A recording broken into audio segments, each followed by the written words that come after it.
Muy bienvenido, Mario Alonso. La verdad es un honor para nosotros como Fundación Iberoamericana de Salud Pública poder contar con su presencia. También para anticipar un poco la fecha del 18 de marzo que se va a estar presentando en el Hotel Marriott, acá de Buenos Aires. Así que bueno, primero, ¿cómo está usted? Yo estoy muy bien. ¿Y usted cómo está? Muy bien, muy bien. Le comentaba un poco, ¿no? Con ansiedad por lo que va a ser este encuentro del 18. ¿Qué nos puede anticipar de esa fecha? Bueno, como estamos hablando ahora con una institución de enorme relevancia en el campo de la salud, pues yo diría que conectar todo lo que tiene que ver con el liderazgo, todo lo que tiene que ver con el bienestar y la salud. Es decir, muchas veces las ideas, los conceptos que tenemos acerca del liderazgo no son ilusionantes, no nos entusiasman, no nos inspiran y tampoco favorecen que el cuerpo funcione bien. El liderazgo tiene todo que ver con inspirar, tiene todo que ver con enamorar en relación a un proyecto compartido, ¿no? Y es curioso porque el organismo físico, y eso lo saben muy bien todos ustedes que trabajan en el área de la salud, el organismo físico es tremendamente sensible a todo lo que tenga que ver con la ilusión, con la esperanza, con la motivación. Lo mismo que es muy sensible ante el miedo, ante la sensación de impotencia y de desesperanza. Y yo creo que lo que necesitamos es un poco el conectar cosas que habitualmente no las conectamos de una forma clara y conectarlas también de una forma práctica. Es decir, nuestro mundo está pidiendo respuestas a desafíos complejos y todos hacemos frente a desafíos complejos a nivel personal, a nivel familiar y a nivel social.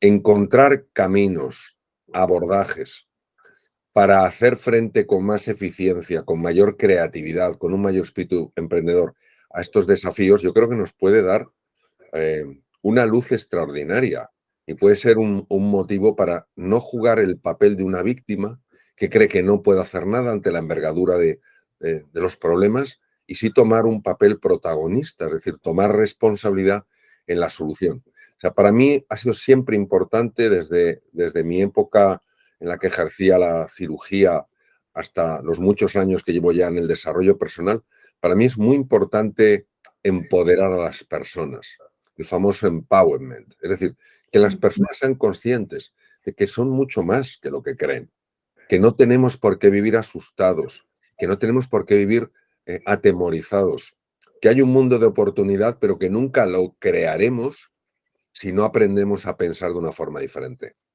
Totalmente, la verdad de todo lo que dice me da para hacerle muchísimas preguntas que le voy a ir desarrollando a lo largo de esta charla, pero primero destacar algo que mucha gente ya lo sabe, pero por ahí los que todavía no lo conocen, que usted más allá de la teoría que da en cada conferencia, sino que también tiene el lado práctico, esto que dice, usted fue cirujano y después pasó a un polo que si bien lo supo complementar, uno podría pensar que son dos mundos totalmente distintos, el de la medicina más dura quizás, como puede ser el mundo de un cirujano, y lo que son las habilidades blandas. Entonces, ¿cómo fue esta transición? ¿Qué fue lo que los llevó a complementar estas dos áreas?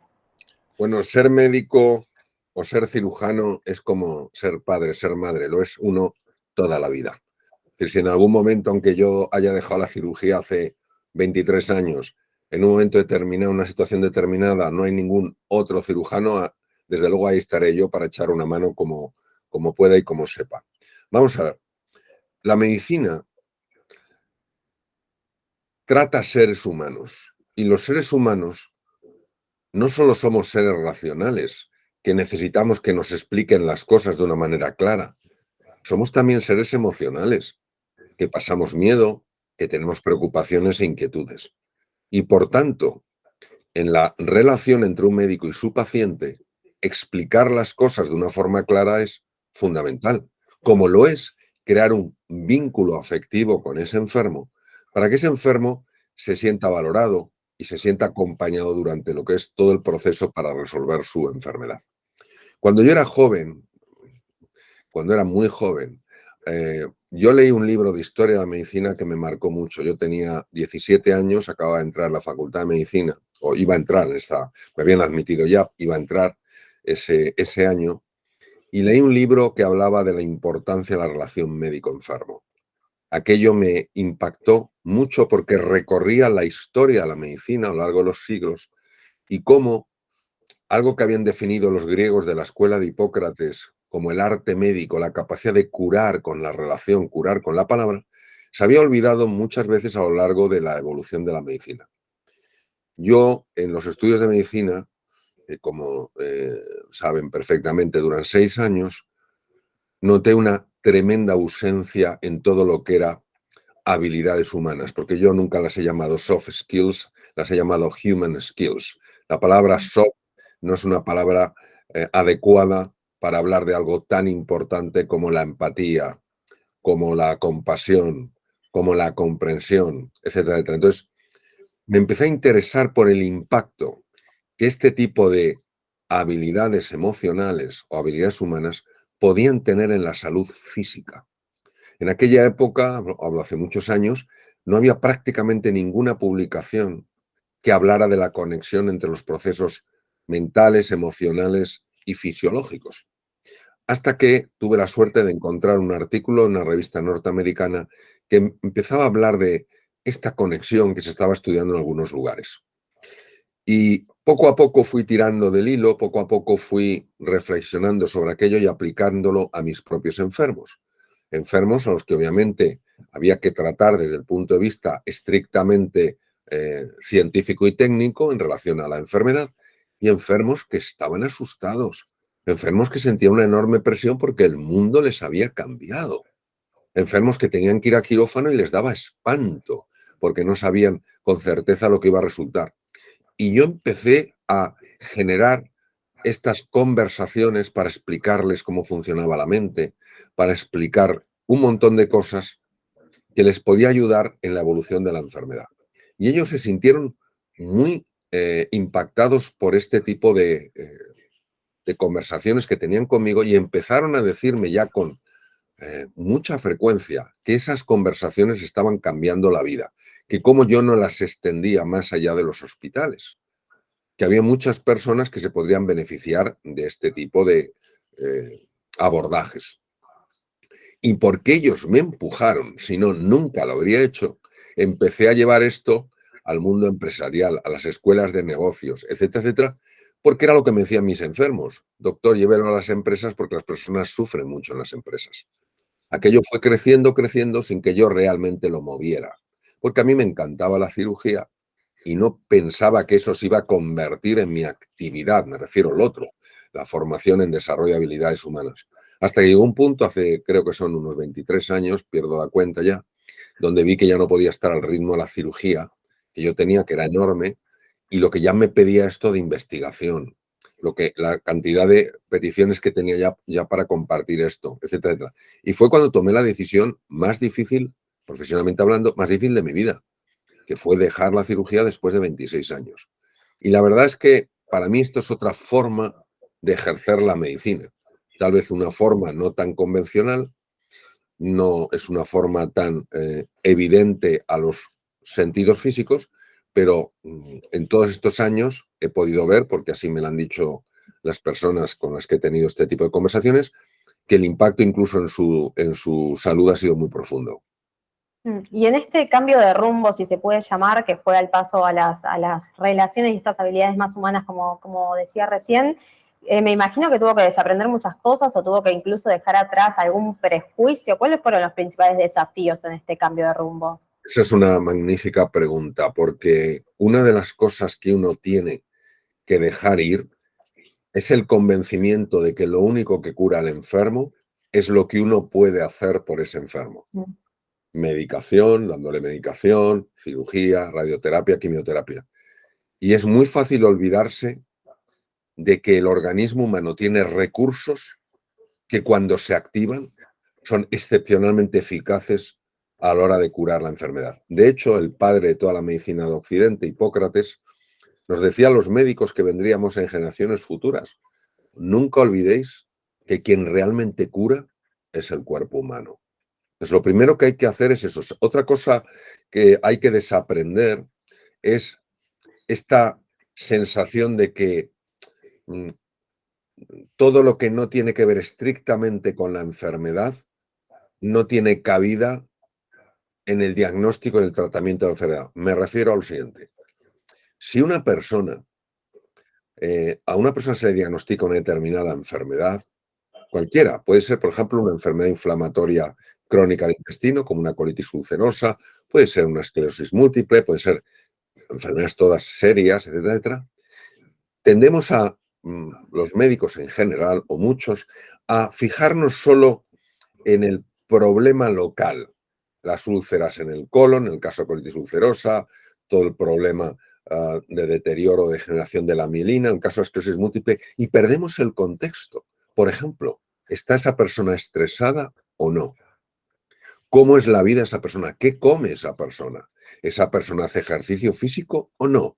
¿Esa persona duerme bien o no? ¿Esa persona tiene relaciones afectivas con otros seres humanos o no?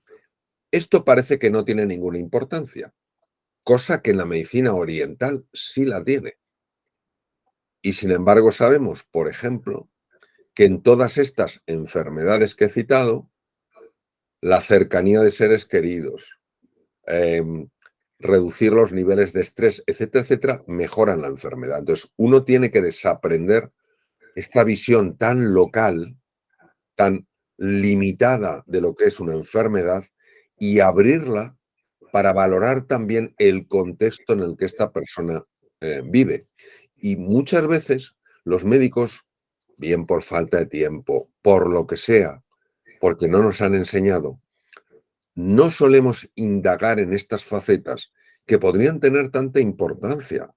Por ejemplo, si una persona no tiene una nutrición adecuada, sino que su nutrición es profundamente inadecuada, puede desarrollar perfectamente un cuadro inflamatorio crónico, puede desarrollar un cuadro de ansiedad, un cuadro de depresión, hipertensión arterial y un montón de temas. Entonces, necesitamos un abordaje más integral y esto es lo que tenemos que aprender, que la medicina, siendo una ciencia muy compleja que nunca la abarcaremos en su totalidad, solo se puede entender un poquito mejor si ampliamos la mirada y la observamos con este abordaje más integral. Y más allá de este desaprender en este caso puntual que es medicina y todo lo que es estrés, todo lo que es la vida cotidiana, también se puede llevar a otros ámbitos, ¿no? Por ejemplo, uno de los temas que usted habla mucho es el tema de la búsqueda de la felicidad. Y me imagino que uno en este camino, en este recorrido, tiene que desaprender y dejar atrás muchas creencias propias para empezar a animarse a hacer cosas, para empezar a relacionarse con otras personas también. Sí, esto es un tema de enorme calado. Yo llevo unos cuantos años profundizando en eso. Vamos a ver. Las personas cometemos un error que se puede explicar incluso a través del lenguaje. Confundimos el tener con el ser. Pensamos que cuando tengamos poder, fama y fortuna, seremos felices. Y nos desconcierta que haya algunas personas, ni mucho menos digo todas, que tienen poder, fama y fortuna y no son felices. Y nos desconcierta ver personas que no tienen poder, fama y fortuna y son felices. Sí, la típica frase de tiene todo, ¿cómo puede ser que no sea feliz? Claro, exacto. Entonces, la diferencia es la siguiente. El mundo del tener es un mundo exterior. Yo tengo que hacer cosas para tener resultados y tener poder, fama y fortuna. Imaginemos en la línea que estamos hablando. La línea del ser no es hacia afuera, es hacia adentro. Esa es la diferencia. El tener va hacia afuera porque son objetos materiales o son cosas claramente observables por los sentidos. Todo lo que tiene que ver con el ser es un camino interior, es un viaje interior. Por ejemplo, la meditación ayuda a ser feliz. ¿Por qué si uno no está haciendo nada? Porque está metiéndose dentro. Entonces, la felicidad es el descubrimiento de lo que somos en realidad. No son incompatibles, pero son diferentes. Y hay un punto en el que se alcanza la felicidad donde uno dice, bueno, listo, ya la alcancé. Ese estado se llama en japonés es satori, en inglés es enlightenment y en español es iluminación. Cuando una persona alcanza ese estado de iluminación, ese satori, en ese momento esa persona tiene una perspectiva tal que le permite navegar incluso en las dificultades de una manera radicalmente distinta. No es fácil encontrarse a personas iluminadas, porque desde luego mm, no son personas que van a meter ruido y van a decir yo he descubierto tal. No, muchas veces son personas humildes y lo único que ves es su voluntad enorme de servir, de ayudar y de contribuir. Y son personas que cuando les pasa algo muy duro, ves que no se hunden, ves que no se quiebran, ves que lo toman desde una perspectiva diferente. Una cosa más accesible para muchos de nosotros es lo que en japonés se llama kensho. Kensho son momentos en los que tú tocas eso y ves todo desde una forma diferente.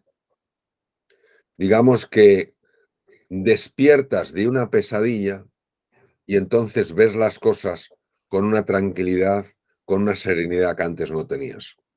Esto no es algo que uno lo pueda forzar, es algo que sucede. Uno puede poner las condiciones para que suceda, pero no puede forzar a que suceda. Por ejemplo, yo puedo poner las condiciones en una parcela de tierra para que crezcan árboles frutales, pero yo no puedo forzar a que esos árboles, a que esas semillas se conviertan en árboles. Puedo poner las condiciones. Entonces, las personas podemos tener esta disposición a ser felices y la felicidad surge como un despertar, surge como un descubrimiento. Claro, porque además me imagino que es algo muy dinámico, que uno puede alcanzar ese punto de felicidad o en determinado momento, pero después el entorno va cambiando, nuestras situaciones van Exacto. cambiando, entonces es todos los días volver a construir o ir en busca de eso. Exacto. Yo voy a poner un ejemplo que me viene ahora mismo a la cabeza. Yo conocí a una persona que era cazador, ¿no? Cazaba caza mayor en España. Y llevaba, bueno, al parecer a mí la caza no me gusta, pero llevaba cazando muchísimos años y era su pasión. Había localizado un corzo, que es una especie de venado, ah, después de días y días siguiéndole el rastro. Era un ejemplar de estos que consiguen lo que se llama una medalla de oro, es decir, ejemplares extraordinarios. Llegó un momento en el que lo vio. Era un atardecer. Lo hubiera matado seguro, pero tuvo una experiencia de lo que era la belleza, el corzo con toda su magnitud, el atardecer, el color del cielo. Me lo decía en Santiago de Compostela comiendo con él. Le pasó algo tan brutal, sintió tal experiencia de descubrimiento que no solo no mató el corzo, sino que abandonó la caza. Mm, Nunca más volvió. increíble. Y hablaba de esa especie de éxtasis, de esa sensación donde sintió que no había separación con el corzo, como que todo era uno. Y le impactó tanto que una persona que llevaba un track record de caza de montones de años, es más, es un cazador conocido, lo abandonó por completo. Entonces, son esos momentos que a uno le pillan por sorpresa, puede ser un amanecer, puede ser la sonrisa de una persona, de un niño, puede ser, es muy, muy variable, donde tocas eso y te das cuenta que hay una dimensión que muchas veces nos está escapando. Claro, porque quizás uno también viéndolo de afuera dice, bueno, alcanzo la felicidad o en este caso cazaba a este animal y después de eso, ¿qué? O sea, era lo que uno estaba aspirando, era lo que uno estaba esperando y una vez que eso sucede, ¿qué es lo que sigue después? ¿Qué hay después? Claro, suele decirse que el bienestar subjetivo es el goce de los sentidos. La felicidad es el gozo del corazón. No es un sitio al que llegas, es algo es algo que tú experimentas. Por eso la felicidad, a veces me dicen, me preguntan, ¿la felicidad es un destino, es un camino? Y yo, desde mi punto de vista, lo que digo es que la felicidad es un despertar. Es un despertar. Voy a poner otro ejemplo. Hay un tren muy bonito, no he estado, no he ido nunca por él, en él, pero sé que es precioso porque algún amigo me ha ido en él, que se llama el tren de cristal que circula por el Canadá, unos países más bonitos del mundo. Mm. Imaginemos dos personas sentadas la una enfrente de la otra en ese tren con las cortinas cerradas. Están enfadados, están en conflicto y ellos no están experimentando nada que se parezca a la felicidad. De repente abren las cortinillas, ven ese paisaje y todo ese conflicto se desvanece al contemplar semejante belleza. Entonces, la felicidad no es un sitio al que se llega. La felicidad es algo que se descubre, es un despertar. Ya estaban en un entorno absolutamente paradisiaco, pero estaban dormidos. Esa es la metáfora de la cortina cerrada. Y en ese sueño, que era más bien pesadilla porque era un conflicto, nunca se imaginaban que estuvieran inmersos en semejante belleza. Entonces, por eso para mí la felicidad es un despertar. Totalmente, también muy, muy de la mano con la filosofía, digamos, desde la alegoría de la caverna, donde uno decía, bueno, está encerrado hasta que descubre la luz y este término de estar iluminados y demás, como que son cosas que uno siempre tiene presente, pero después ponerlas en práctica creo que es lo más difícil.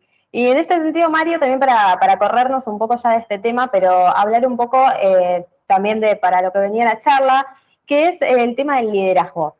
¿Cuáles son los desafíos de ser líder? ¿Qué significa ser líder? ¿Y es verdad que todos tenemos un potencial líder dentro?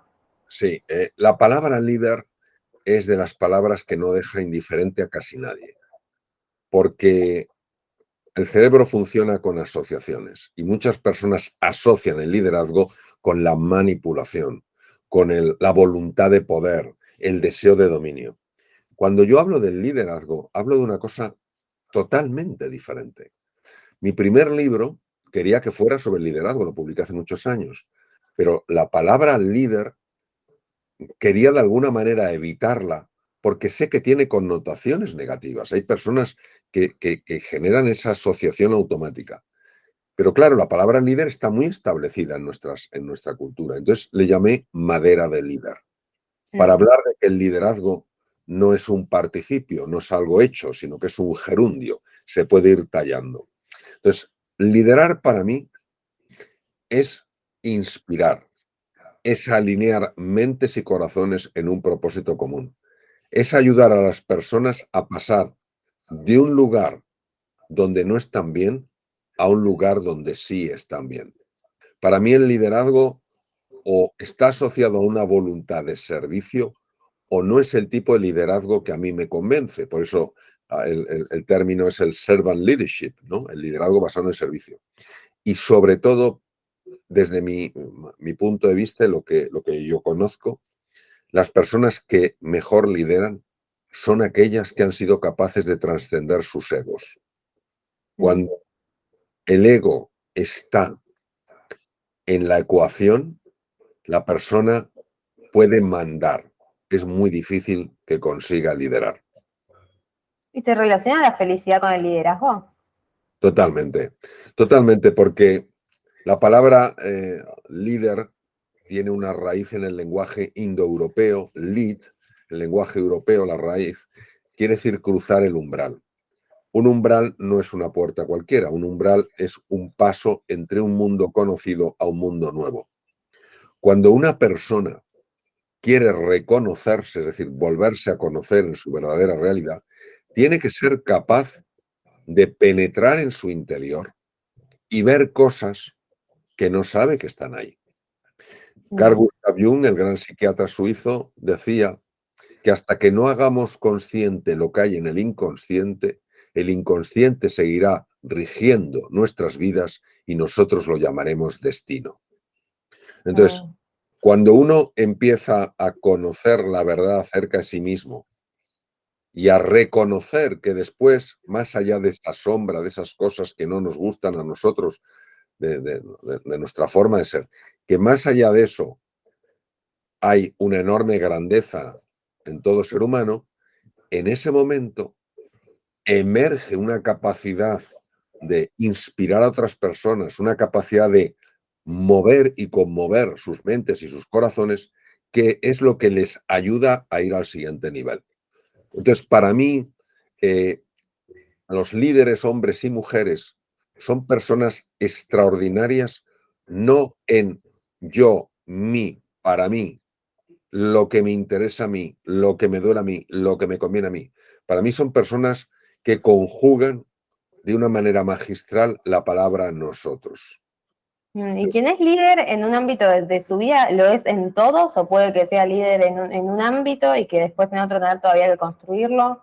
Esa es una gran reflexión. Vamos a ver, dado que el liderazgo es una forma de ser en la vida, yo puedo tener esa forma de ser en un determinado contexto y no tener la misma forma de ser en otro Claro. contexto, porque el liderazgo corresponde con esa forma de ser.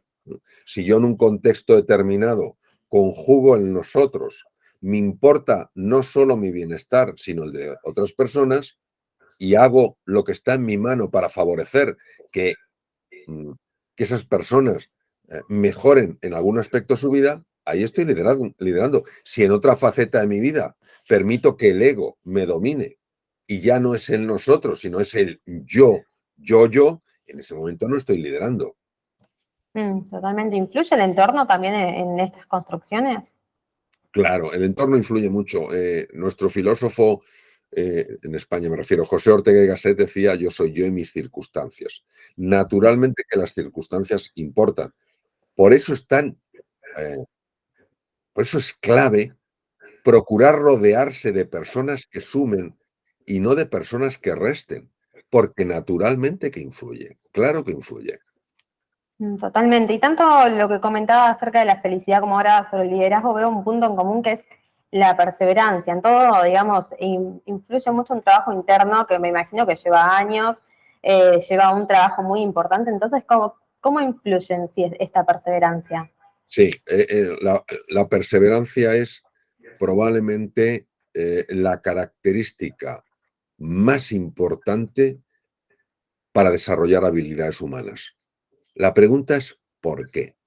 Y esa reflexión la he tenido hoy precisamente, que he tenido una reunión en una isla preciosa que es Tenerife, es porque tenemos una fuerza en nuestro interior que no quiere que descubramos nuestro verdadero potencial. Hay ¿Por una, qué? ¿Cómo es eso? bueno, porque en el ser humano sabemos que está lo mejor y lo peor. Y ha Claro. habido personas en posición de liderazgo que han sacado lo mejor de las personas. Y hay otras que han tenido posiciones de liderazgo y han sacado lo peor de las personas. Entonces, tenemos esa confrontación de la que se habla hasta, por ejemplo, en la cultura nativa norteamericana. Esto lo sé bien. Entonces, existe esta confrontación. Y claro, nosotros al final tenemos que elegir qué respuesta queremos dar ante una determinada situación. Si yo, por ejemplo, devuelvo lo mismo que recibo, seré probablemente alguien totalmente esclavizado por una mente reactiva. El propio Gandhi decía, ojo por ojo, diente por diente, dejará a todo el mundo tuerto y desdentado. Y decía Jean-Paul Sartre, el premio Nobel de Literatura francés, libertad es lo que tú haces con lo que a ti te hacen. Entonces, las personas que lideran no son personas que reaccionan, son personas que responden. Son personas que a lo mejor no reciben lo que a todos nos gusta recibir, pero sí devuelven lo que a todos nos gustaría que nos dieran. Por eso su capacidad de transformar las cosas es enorme. Y aún así, en relación con lo que comentaba del entorno, aún así hay entornos que favorecen esto y hay entornos que no favorecen esto. La persona que está constantemente siendo criticada, siendo humillada, siendo culpabilizada, es más difícil que pueda desarrollar esta capacidad, no imposible, si es más difícil, que una persona que por lo menos está rodeada de personas que creen en su potencial, que intentan ayudarla a que mejore, etcétera, etcétera. Mm. Bueno, Mario, como anticipábamos al comienzo, esta charla también era un poco de especie justamente de recibimiento previo a su llegada a la Argentina el 18 de marzo en el Hotel Marriott, donde va a estar brindando la conferencia. Entonces, en este sentido, también para quienes acudan a esa conferencia, quienes escuchen y demás, ¿cuáles son las herramientas que se pueden llevar de allí? Y después de la conferencia, ¿cómo aplicarlas en su vida? ¿Cómo poder ayudar a ponerlas en práctica? Vamos a ver, cuando estamos hablando de herramientas de autogestión, tenemos que considerar qué las hace efectivas. Y tienen que tener 3 elementos. Primero, hay que experimentar lo que se llama inspiración. Es decir, tiene que ampliarse el nivel de conciencia. Es decir, lo primero que necesitamos que suceda ese día en el Hotel Marriott es que se amplíe nuestro nivel de conciencia. Es decir, que veamos lo que no estamos viendo. Por ejemplo, la escucha para nosotros es algo, bueno, que todo el mundo dice que es importante, pero es banal. Cuando tú sabes que la escucha tiene la capacidad de ampliar horizontes en la mente de una persona, cuando tú sabes que la escucha es el recurso psicoterapéutico más importante que hay, en ese momento se está ampliando tu conciencia y dices, oye, esto vale la pena. Luego, además de la inspiración, necesitas una estrategia concreta y específica para que te digan, por ejemplo, cómo escuchar mejor. Y esa estrategia puede tener 2 principios muy básicos. Primero, cuando vayas a escuchar a una persona, lo primero que tienes que evitar es que a tu lado se siente la preocupación. No puedes estar preocupado, porque si estás preocupado, a ver cómo le resuelvo el problema, o estás preocupado porque tienes un hijo enfermo, o porque tu pareja tiene un problema, no vas a poder escuchar, eres un ser humano, no se te puede exigir la perfección. Entonces, no se puede sentar a tu lado la preocupación. Y segundo, en el momento en el que tú estás con una persona, tú tienes que hacerla sentir que para ti ella es todo tu mundo. Si ve que estás mirando el móvil, mirando por la ventana, haciendo así, moviéndote, ella sabe que en ese momento no es todo tu mundo. Entonces, cuando tú tienes una inspiración, es decir, eres consciente de que una determinada herramienta, por llamarlo de una manera, tiene ese poder transformador. Tienes una estrategia sencilla para aplicarla.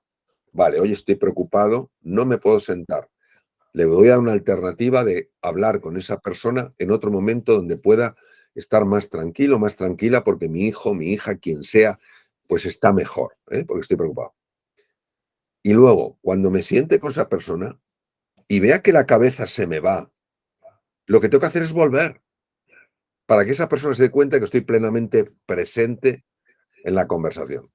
Entonces, tenemos inspiración, tenemos estrategia y nos falta una cosa, que es el entrenamiento. Vamos a ver. Si esto no lo metemos en la musculatura, se queda en un concepto, en un saber, pero no en un saber hacer. ¿Cómo lo metes en la musculatura? La única manera de meterlo en la musculatura es con la acción. Es decir, empiezo a entrenar constantemente esa estrategia, sabiendo la importancia que tiene durante todo el tiempo que pueda. Por eso es tan importante la perseverancia, porque hay que cambiar circuitos cerebrales. Hay que cambiar incluso reacciones celulares. Y todo esto pide un tiempo. Si ponemos, por ejemplo, la meditación, uno de mis maestros fue pionero en el mundo descubriendo que 5 semanas, 20 minutos al día de quietud interior producían cambios demostrables con resonancia funcional magnética en la estructura del cerebro. ¿Qué hizo falta? Primero, explicar a los voluntarios la importancia de eso. Segundo, enseñarles una estrategia sencilla. Van a cerrar 20 minutos los ojos cada día y van a concentrarse fundamentalmente en determinadas cosas de su cuerpo. Y van a perseverar estas 5 semanas. Cuando les hicieron estudios para ver cómo estaban antes y cómo estaban después, ellos revelaban que estaban mucho más tranquilos, más serenos, que eran más eficientes, pero esto puede ser algo subjetivo que, aunque siendo normalmente valioso, a mucha gente no le convence. Sin embargo, los datos objetivos fueron una mejora en el funcionamiento del sistema inmune en un 18%, que es una barbaridad. Y con 20 minutos por día. 20 minutos, 5 semanas, sí. Ah, O 5 semanas. sea, 5 semanas, 20 minutos al día durante 5 días a la semana, no todos los días a la semana. Entonces, ¿qué No, está ocurre? bien, pero lo que voy es que no hay excusa tampoco de no tengo tiempo, no puedo frenar, es muy poquito tiempo. Por eso es tan importante la inspiración, porque si tú das un motivo lo suficientemente profundo e importante, las personas lo van a hacer. Si no les explicas, por eso a mí me ayuda mucho mi formación como médico, ¿no? Y en estos campos, porque muchas de las personas con las que hablo o son médicos, son ingenieros, físicos, lo que sea, personas muy estructuradas mentalmente a conocer la base. Y como tú les puedes dar la base y les explicas la importancia que tiene eso en el funcionamiento del cuerpo, en la salud mental, en la eficiencia, es más fácil que sean perseverantes. Si no, con todo el ruido que hay, con tanta distracción, con tanta cosa que hay, es más difícil que lo sea. Y bueno, en este sentido también lo que habla de que lleva tiempo, todas esas estructuras y demás, bueno, en su caso personal, después de tantos años siendo cirujano, que se decidió a dejar tantos años de trabajo para irse a otro mundo, digamos, también eso, recalcar que nunca es tarde, que siempre más allá de la edad que tenga uno o tantos años de experiencia o los procesos mentales que lleve, siempre está a tiempo de poder trabajar internamente. Eso es importantísimo recalcarlo, porque hay personas que creen que la edad es la limitación. Y la limitación no es la edad, es la mentalidad. Hay personas muy jóvenes que por tener una mentalidad tan rígida no pueden aprender de ninguna manera lo mismo que personas con mucha más edad, pero que tienen una mentalidad mucho más de crecimiento. La neuroplasticidad, que implica neurogénesis, es decir, formación de nuevas neuronas a partir de células madre, se ha demostrado a lo largo de la vida. La formación de nuevas conexiones entre las neuronas, de nuevos circuitos neuronales, se ha demostrado en estructuras tan relevantes como los hipocampos, centros de la memoria y el aprendizaje, como regiones prefrontales, tan importante en todo lo que es el cerebro ejecutivo, en núcleos amigdalinos relacionados con el miedo y con la ira, se ha observado incluso una reducción del volumen. O sea, es impresionante cómo la mente tiene este poder sobre la materia. Y cosas que nos parece que son puramente etéreas, sin embargo, se plasman de una manera física. Y claro, esto yo creo que nos tiene que llenar a todos de ilusión. Y cuando alguien diga, no, tú eres muy mayor para aprender algo, pues lo que hay que decirse a uno mismo es, primero, no es verdad. Y número dos, lo que no sabe esta persona es con qué anhelo quiero aprender eso. Y son las ganas, es la ilusión la que va a favorecer esa neurogénesis y esa formación de nuevos circuitos. Igual ya para ir cerrando, Mario, pero algo que también creo que engloba todo lo que estuvimos charlando, es el tema de los miedos y la confianza en uno mismo, ¿no? Porque uno sí es muy rígido, los miedos son mayores, el miedo a dar el paso, el miedo a cambiar. A mí me encanta, la palabra miedo en inglés es fear, F-E-A-R, y me encanta esas letras porque F es false, falsa, E, evidence, A, false evidence that appears real, falsa evidencia que parece real. La mayor parte de nuestros miedos, y cuando digo la mayor parte, hablo probablemente de por encima del 90% de nuestros miedos, son puras creaciones de la mente. El miedo está muy bien para ser una persona sensata en la vida. El miedo está muy bien para escapar de un peligro físico real. El miedo nos ha ayudado a sobrevivir a lo largo de 2,5 millones de años. El miedo está muy bien en su sitio. El problema es que la mente puede activar los circuitos del miedo. Y entonces tenemos miedo a fracasar, tenemos miedo a no gustar, tenemos miedo a que no nos quieran, tenemos miedos que sorprendentemente reducen la capacidad real del cerebro para funcionar de una manera eficiente. Entonces, esos miedos tenemos que conseguir quitárnoslos. De hecho, el miedo hace un enorme daño en el organismo. Enorme daño, porque el miedo está asociado fundamentalmente a una hormona que es el cortisol.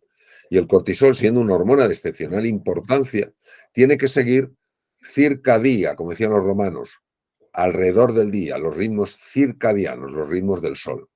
Cuando una persona tiene miedo, miedo sostenido, no momentos de miedo, miedo sostenido, está liberando constantemente cortisol. Y ese cortisol que se libera en exceso y además no sigue los ritmos circadianos, es muy dañino, es muy dañino. Y entonces tenemos que tener en cuenta que vivir con miedo, vivir asustados, eso no es inteligente. Y muchas personas que viven angustiadas por el futuro, algo que todavía no sabemos siquiera cómo va a ser, porque no lo sabemos ninguno, se están dañando ya por algo que ni siquiera saben si sucederá. ¿Y usted en su caso, en toda esta transición, tuvo miedo en algún momento? Muy buena pregunta. Yo tuve terror cuando decidí que iba a dejar la cirugía para dedicarme por completo a esto. Hice varias cosas. Lo primero, antes de tomar la decisión, lo hablé con mi mujer y con mis hijos, porque esto era un proyecto de familia.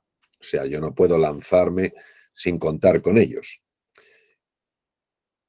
Aún así, sentía una enorme angustia por la incertidumbre, porque no es fácil dejar 26 años de cirugía y sobre todo porque me había costado mucho, mucho, mucho llegar donde estaba.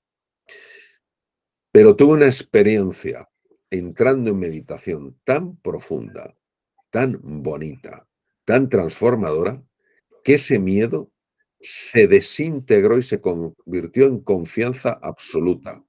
Toda la tensión desapareció y sentí una profundísima relajación.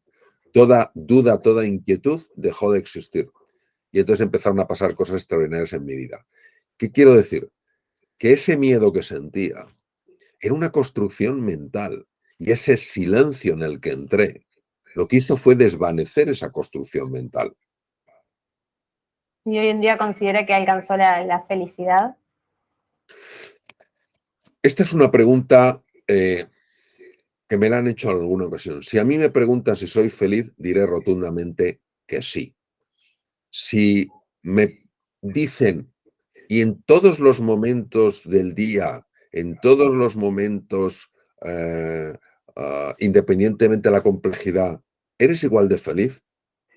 Y tendré que decir que no, que habrá momentos que me pesan mucho, que tengo que tomar aliento, que tengo que reequilibrarme, que tengo que volver a conectar con mi centro. Y en ese momento, al conectar con mi centro, vuelvo a ser feliz. Vuelvo a ser feliz. Entonces, si yo fuera una persona iluminada, que no lo soy, entonces estaría siempre en ese estado de felicidad. Yo lo que vengo experimentando desde hace años es esos momentos de Kensho, momentos de felicidad, momentos de tocar eso, pero claro, eso me da me da una enorme ilusión porque sé lo que tengo que hacer para volver. Lo que no puedo evitar hoy por hoy es que ciertas cosas me desajusten y tengo que tener la humildad de reconocerme siempre como un estudiante y no como un experto. Porque en el momento en el que uno se considera un experto, ha permitido que la arrogancia entre en su vida y se cree que está por encima del bien y del mal. No, no, en absoluto. Y eso es ese es el proceso. En una ocasión le preguntaron a una persona del mundo budista muy conocida, le dijo,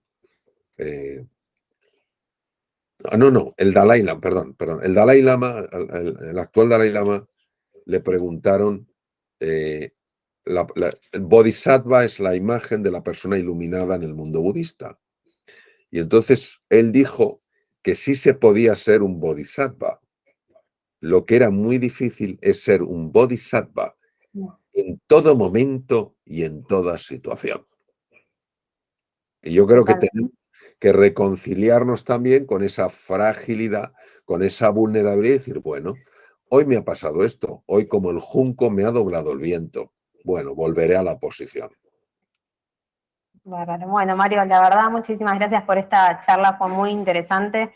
Así que sí, empecé ansiosa por el próximo encuentro, ahora más todavía, pero bueno, con un montón de conocimientos y enseñanzas que creo que está bueno tomarlas también uno para el día a día para sacarse un montón de prejuicios y una mochila muy grande que lleva encima.